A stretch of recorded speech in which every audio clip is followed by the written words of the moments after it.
ओम अज्ञानतिमिरन्दस्य ज्ञानाञ्जनशलाखया चक्षुरुन्मिलितं येन तस्मै श्रीगुरुवे नमः। नमो ओं विष्णुपदाय कृष्णप्रेष्ठाय भूतले श्रीमते भक्तिवेदान्तस्वामिन् इति नामिने। नमस्ते सरस्वते देवे गौरवाणी प्रचारिणे निर्विशेषशून्यवादी पाश्चात्यदेशतारिणे। जय श्री कृष्ण चैतन्य प्रभु नित्यानंद श्री अद्वैत गदाधर श्रीवासदि गौरभक्तवृंद।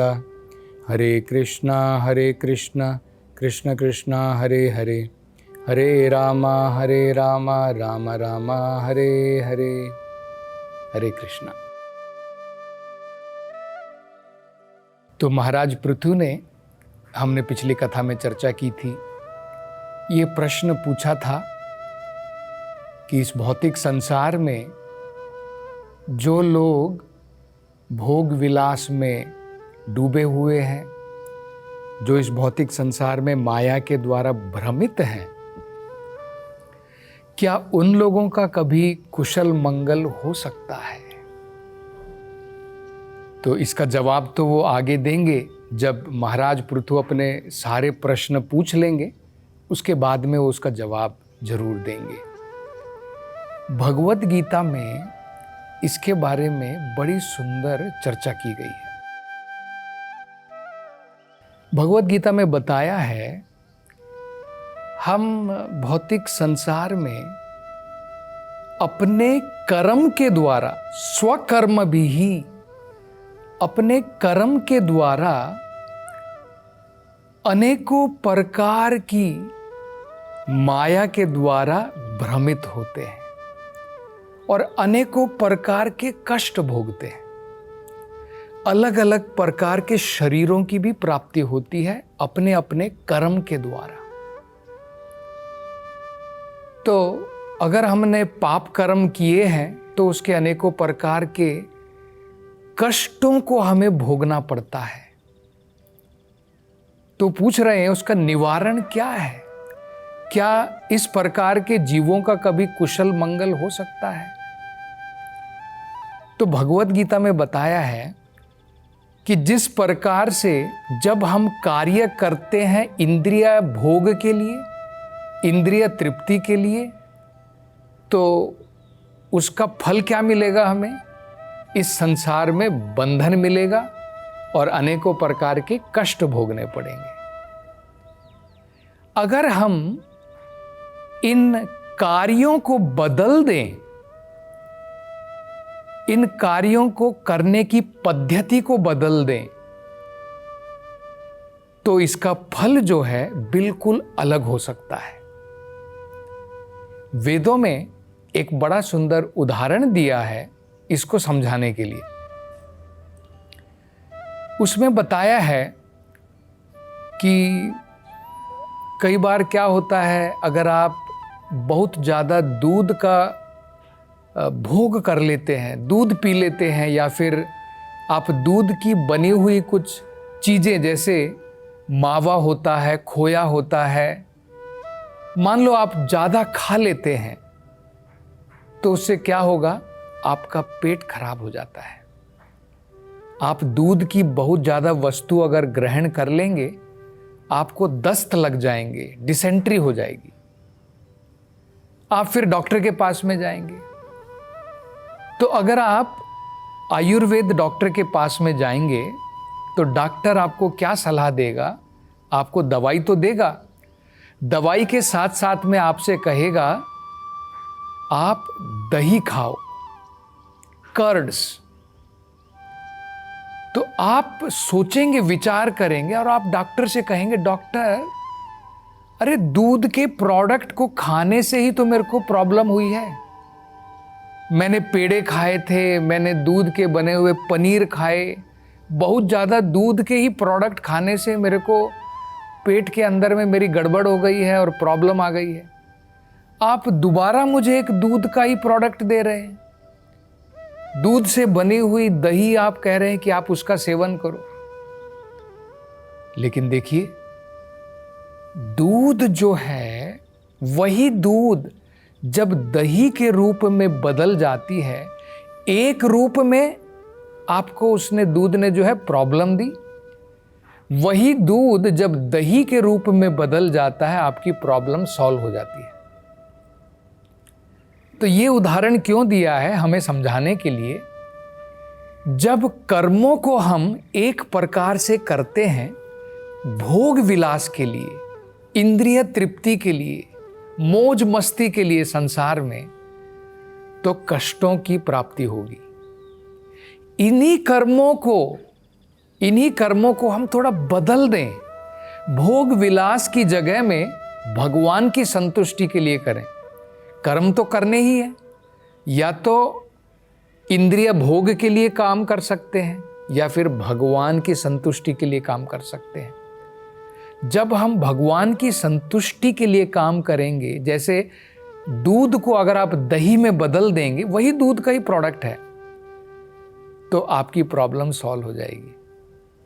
तो कर्म अगर आप भोग विलास के लिए करेंगे, संसार में भव बंधन की प्राप्ति होगी। वही कर्म भगवान की संतुष्टि के लिए करेंगे, संसार से मुक्ति की प्राप्ति हो जाएगी, कष्टों का निवारण हो जाएगा।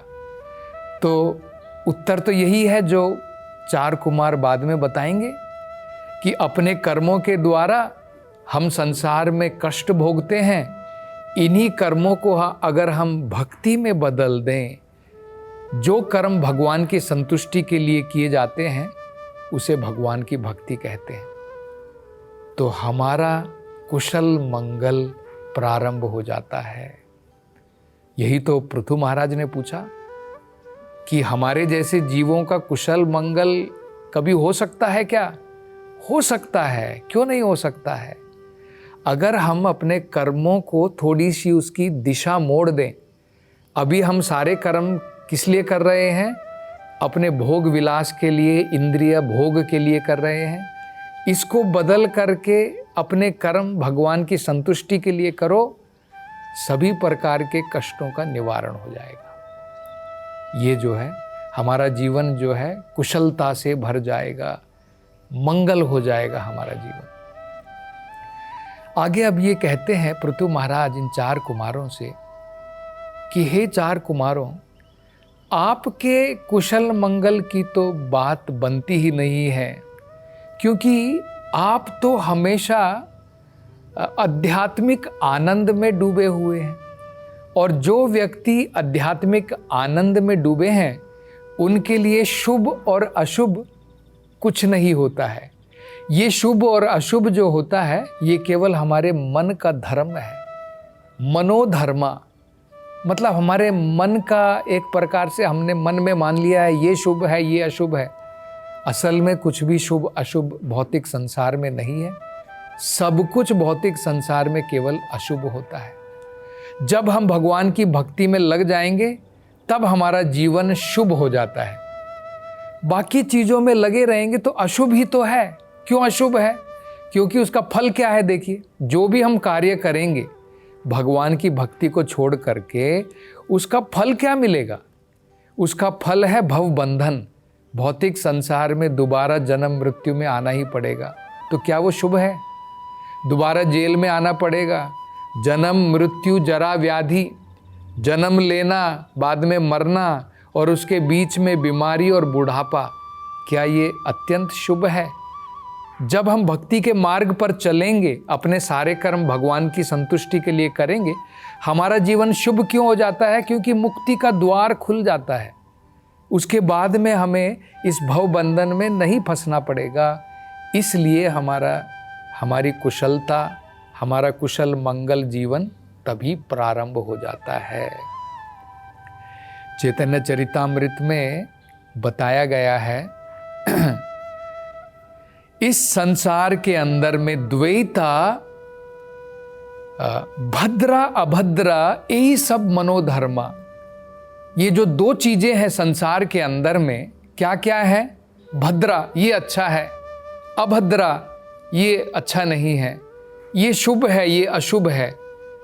यही सब मनोधर्मा, ये केवल हमारे मन की बनाई हुई कल्पना मात्र है। ऐसा क्यों है? हम लोग सोचेंगे एई भालो एई मंदो, ये अच्छा है ये बुरा है, ये सब जो है केवल इस भौतिक संसार की हमारे मन की कल्पना क्यों बताई जाती है? क्योंकि देखिए, हम क्या ये शरीर हैं? जो अच्छी और बुराई है इस भौतिक संसार में, वो केवल शरीर के लिए है। आत्मा तो इन सब दुखों से, सुखों से, अच्छे से, बुरे से, सबसे परे है। तो जब हम भौतिक संसार में फंस जाते हैं, तभी तो अच्छा भला होता है, और जब इससे छुटकारा मिल जाता है तो क्या अच्छा भला है, सब कुछ भला ही तो होता है। ये हमें समझना है। तो अब भगवत गीता में ये बताया है हम कब संसार में फंस जाते हैं। बड़ा सुंदर वर्णन है। ध्यायतो विषयान पुंसः संगस्तेषु उपजायते। जब हमारा ध्यान इंद्रिय तृप्ति की तरफ ज़्यादा लग जाता है, ध्यायतो विषयान, विषय वस्तुओं की तरफ जब हमारा ध्यान ज़्यादा होता है, तब क्या होता है? संगस्तेषु उपजायते। उन वस्तुओं के साथ में हमारी अटैचमेंट बढ़ जाती है, हमारी आसक्ति बढ़ जाती है। यही होता है ना, देखिए भौतिक संसार में आप किसी भी वस्तु के ऊपर आप ध्यान लगाएंगे, उस वस्तु के साथ में आपकी आसक्ति बढ़ जाती है। जस्ट एक भौतिक उदाहरण भी देख सकते हैं। मान लीजिए एक लड़का है और एक किसी जो है युवती की तरफ उसका ध्यान है, उसकी तरफ देखता रहता है, उसकी तरफ ध्यान लगाता रहता है। धीरे धीरे क्या होता है? उसकी अटैचमेंट बढ़ जाती है, उसके साथ में, उस वस्तु के साथ में उसकी आसक्ति बढ़ जाती है, और बाद में सोचता है अरे कि नहीं, इसके बिना मेरा कोई जीवन नहीं है। तो क्या हुआ? ध्यायतो विषयान पुंसः संगस्तेषु उपजायते। विषय वस्तु के ऊपर ध्यान लगाने से हमारी आसक्ति बढ़ जाएगी। फिर क्या होगा? संगात संजायते कामः। आसक्ति बढ़ गई, फिर काम वासनाएं बढ़ जाती हैं।